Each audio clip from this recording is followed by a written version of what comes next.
Hello and welcome to Wholesome Monday, where we read wholesome stories to hopefully fill the world with more happiness and love and joy. But for real life, we are reading Nancy's Mysterious Letter. We are on chapter 3. Welcome back, or welcome for the first time. If you did not tune in for chapter 1 and 2, please, I highly suggest you go back and check those ones out and then come back to here for chapter 3. I will again be posting the audio for chapter 3 on Spotify. So if you would like to just listen and not watch the video for that, or if it's just more convenient, you can head on over to the Spotify that I will link somewhere. I will link it in the description box. And then at the end of each chapter, we do a little mini discussion, talk about the things that we noticed, the character development, things like that. And hopefully you will let me know what you guys think in the comments as well. Just a quick recap. Nancy met the mail carrier Ira Nixon. We found out about his less than agreeable half-brother, Edgar, the mail that held both the envelope full of money for Nancy Drew's dad and a special letter for Nancy Drew herself from England was stolen. We have no idea who stole it. There has been some conjecture that it was Edgar.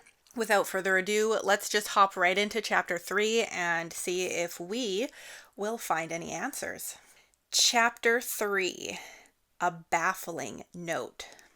Mr. Moore's accusation left Nancy speechless for a few seconds. That's right. At the end of chapter 2, the River Heights postal inspector, Mr. Horace Moore, had come to Nancy Drew's door and accused her of breaking the law and saying she was in trouble with the authorities. And that is where we find ourselves at the beginning of chapter 3.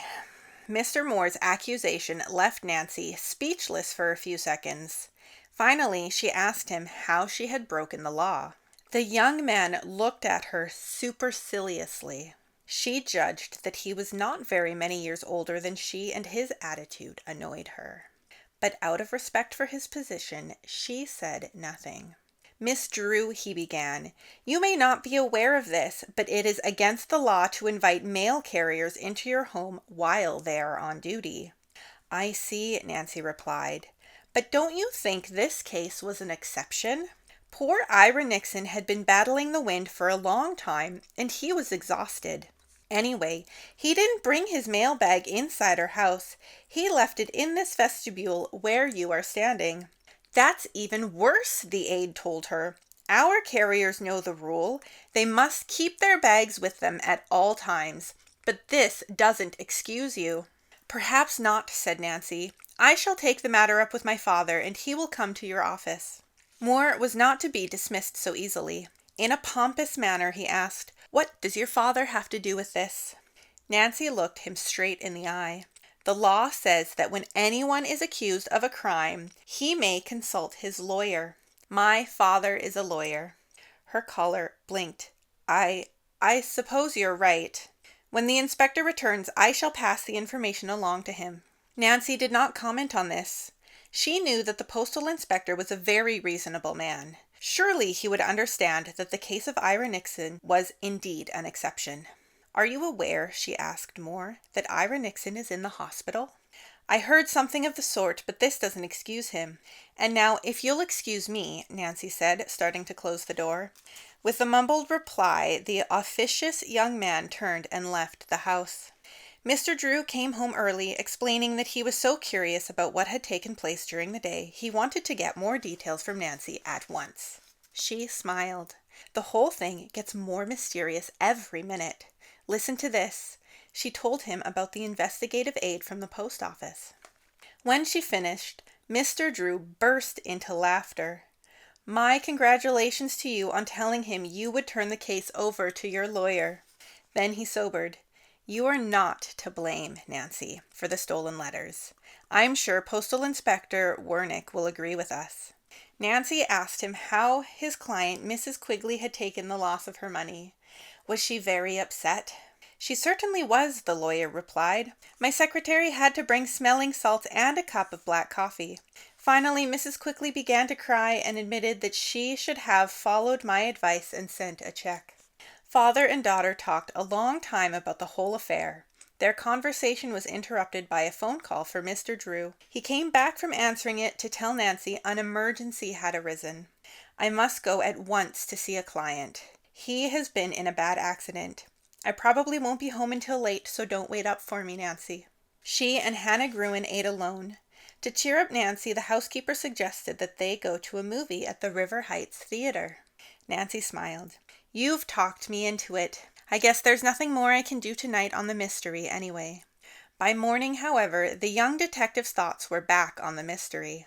At breakfast and on the way to and from church, she reviewed the various angles of the mail theft. Dad, do you suppose that Ira Nixon's slight clue about the name Malmesbury, I could get a copy of the letter sent to me? Mr. Drew smiled. I believe so. Tomorrow morning I'll make a phone call to a lawyer friend in London. I'll ask him to look in the telephone directory and see what he can find out for us. That afternoon, Nancy went to call on Ira Nixon in the hospital. He said no tests had been made yet since it was Sunday, but these would be taken care of the following morning. I suppose you are wondering, he said, whether or not I have thought of any more clues to help you find your missing letter. He lowered his voice.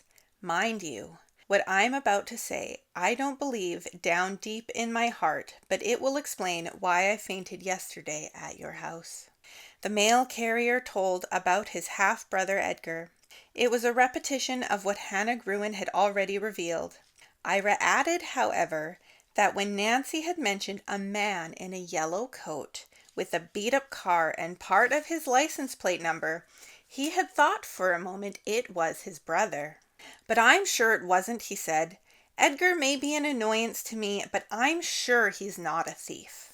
Nancy did not comment. Instead, she asked, what did my little friend Tommy mean by a yellow coat?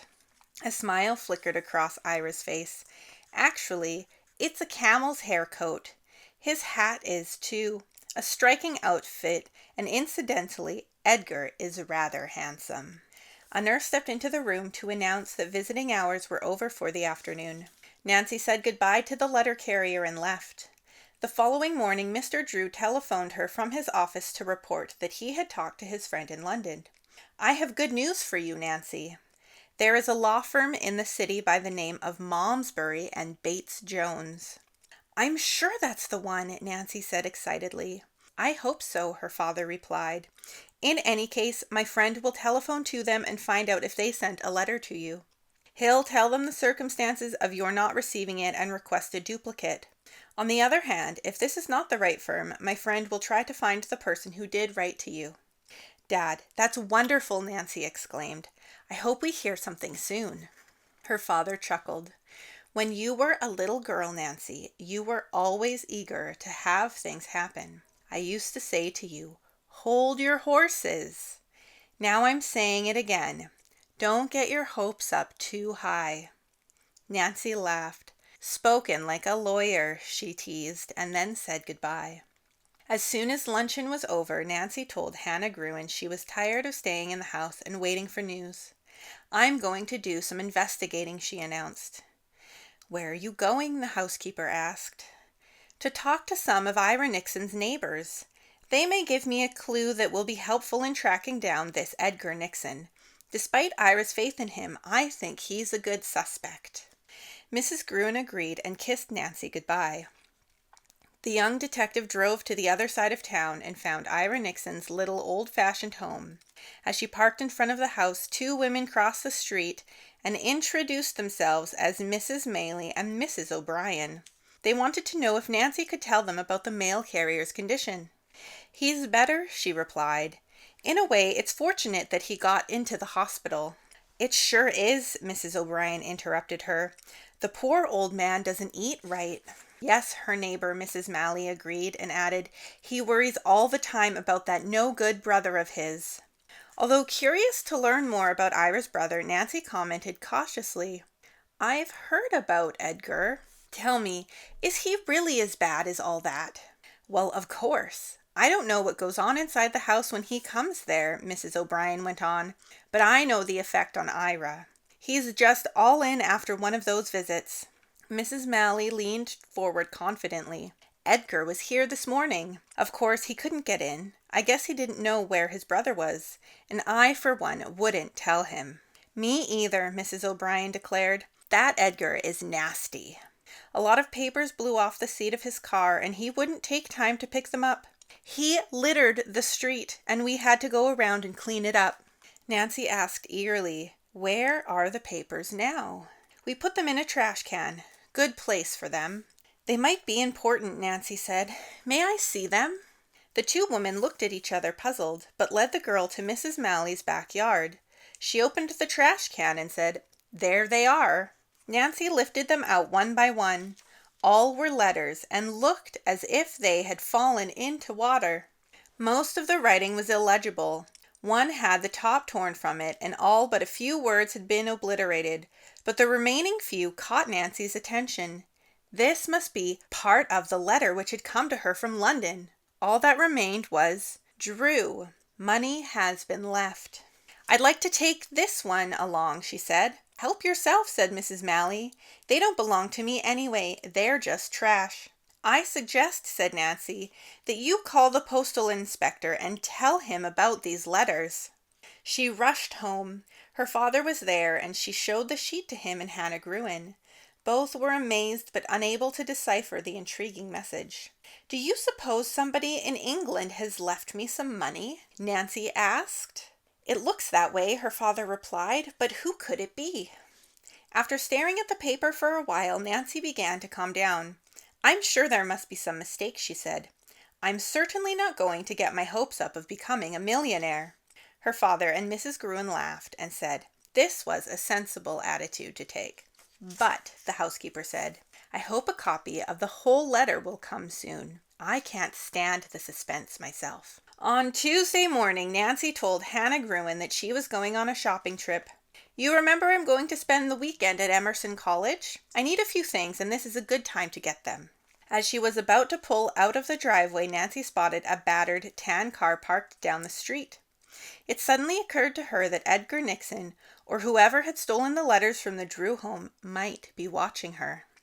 At this distance, the person inside the car was too indistinct for her to identify, but she decided to get a closer look and started down the block. At once, the other car moved ahead. As she drew nearer, the driver suddenly turned around. The next second, he shot off at high speed. He certainly acts guilty, Nancy thought, and gave her own car greater power. Abruptly, the man turned down a side street, went a few blocks without pausing at intersections, and turned left out of sight. Nancy followed as quickly as she dared. When she reached the spot where he had made the last turn, Nancy could see him in the distance. The road proved to be an underdeveloped one, and had no side streets. She was able to follow more quickly and soon almost caught up to him. Now she could see the license plate. It was TJ12796. "That is Edgar Nixon," she thought. "I mustn't lose him." In the next few seconds, Nancy neared a wooden bridge. She was almost directly behind the fugitive now. "This bridge looks pretty rickety," she said to herself. "Do I dare cross it?" Edgar Nixon took the chance and sped over it. He made the distance without anything happening. Nancy went after him but drove cautiously. Her car was much heavier, she knew. When Nancy was at the halfway mark, cracking sounds came from the dilapidated bridge. And that's the end of chapter 3. Okay, I'm pretty sure every chapter is just going to end in a cliffhanger. But this was a good chapter. I have thoughts. A baffling note. First things first. I really love how Nancy's personality comes through her dialogue. Not just her thoughts, but her dialogue. In the very first conversation that she has in the chapter, which is with the inspector's aide, she makes note that he is around the same age as her.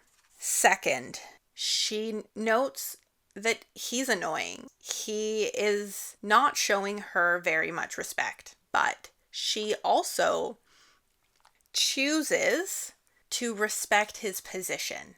So instead of her giving him attitude back, she's like, no, I'm not going to do that. I respect that he is the inspector's aide. He's just trying to do his job. I'm going to talk to him. But in the next breath, she's like, you can speak to my lawyer.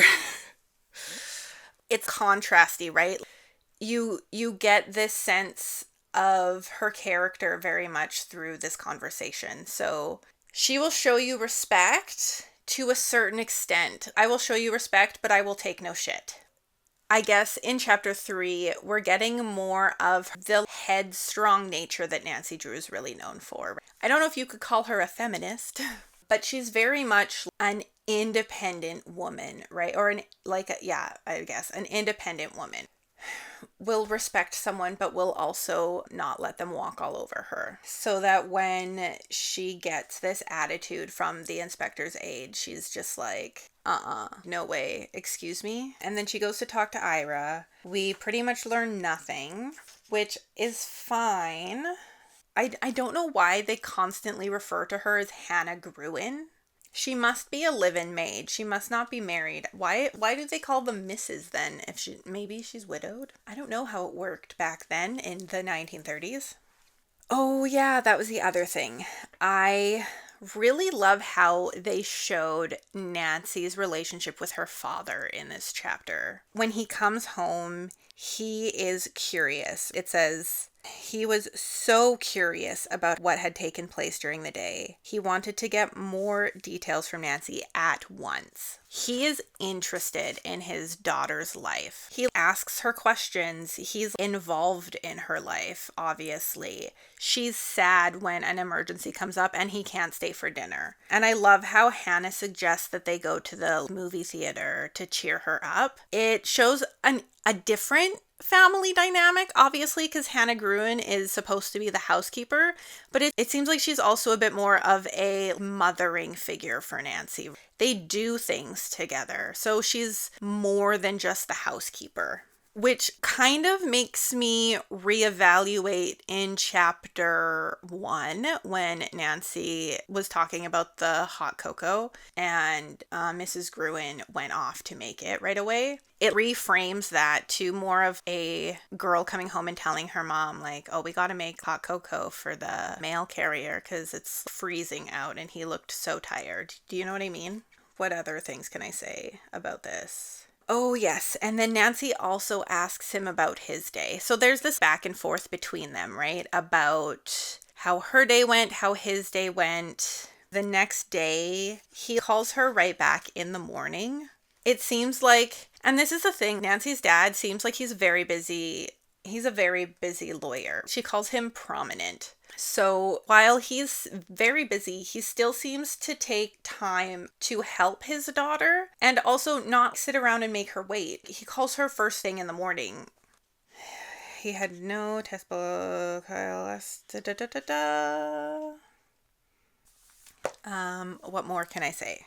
Besides, I love Nancy and her dad's relationship. It seems like such a wholesome relationship, honestly. And I don't know what it was like back in the day in the 1930s. I do know that being a single father back then must not have been easy.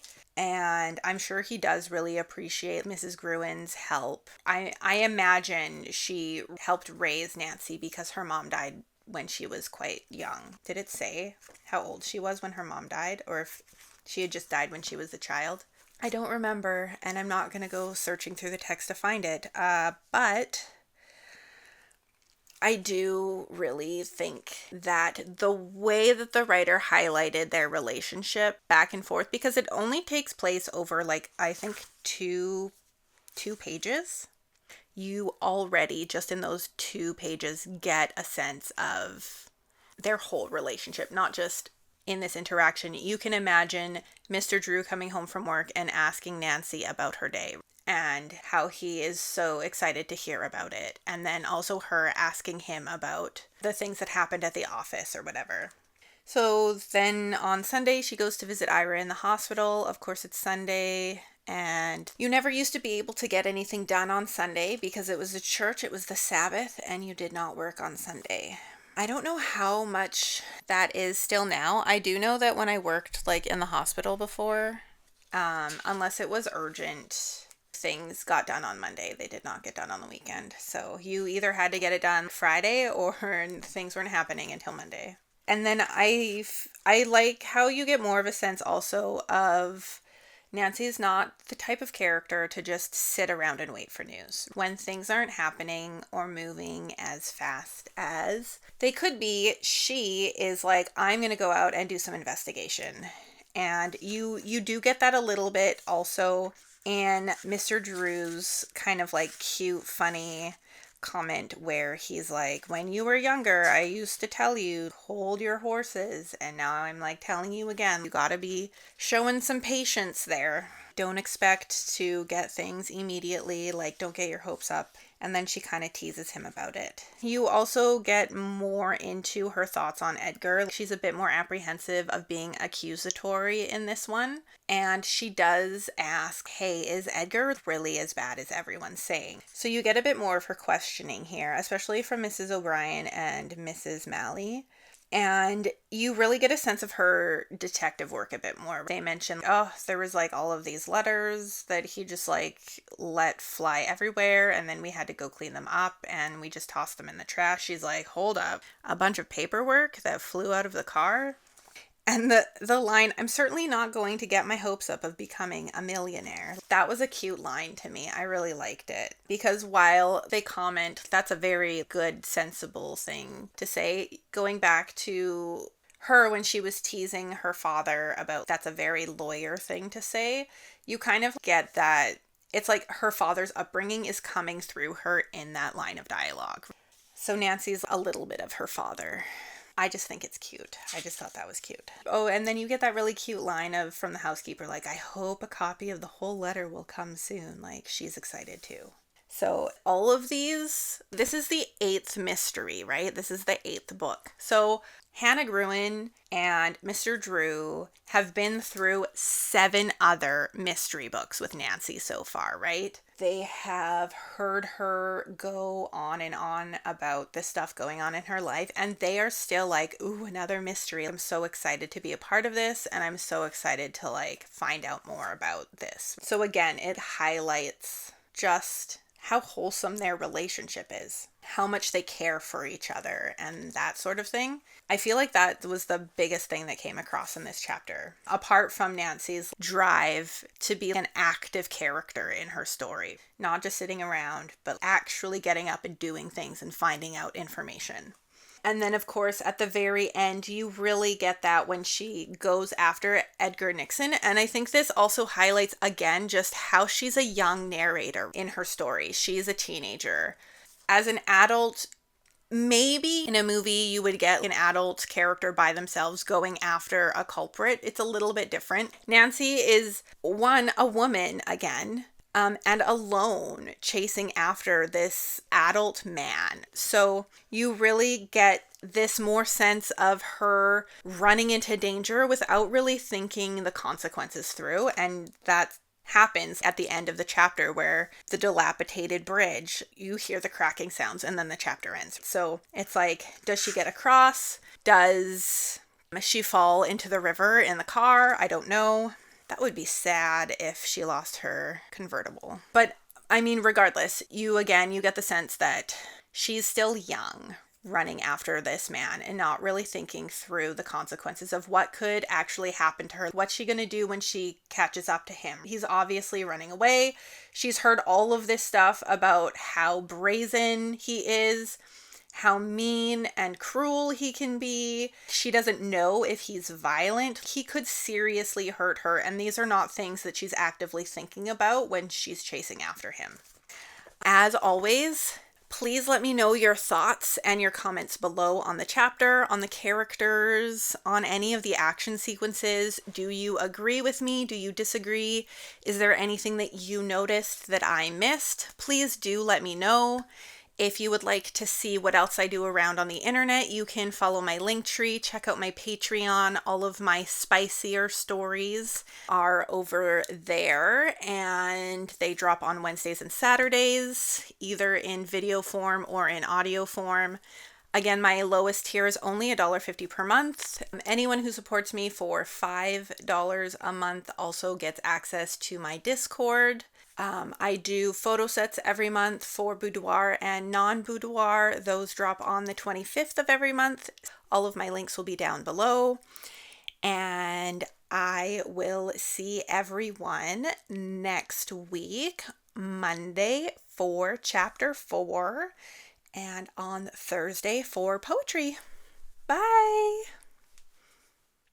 Thank you to everyone on my Patreon. Your support means so much to me, and I couldn't do this without you.